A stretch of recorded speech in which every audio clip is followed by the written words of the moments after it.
સવાલ નંબર 1. ભારતીય બંધારણ ક્યારે અમલમાં આવ્યું?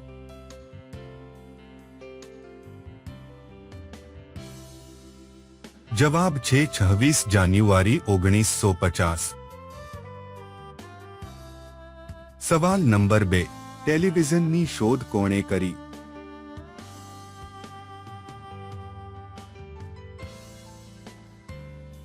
જવાબ છે જોન લોગી બેરડ. સવાલ નંબર 3. લાલ ઘોડો ઊભો રહે, કાળો ઘોડો ભાગતો રહે, બતાવો કોણ?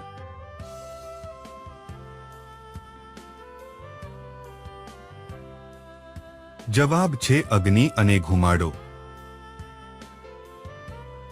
સવાલ નંબર 4. દુનિયામાં એવું કયું પક્ષી છે જેના પંખ 9 કલરના હોય છે?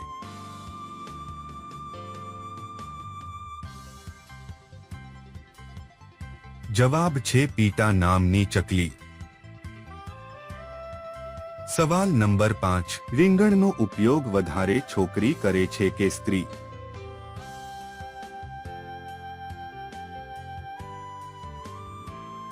જવાબ છે બંને.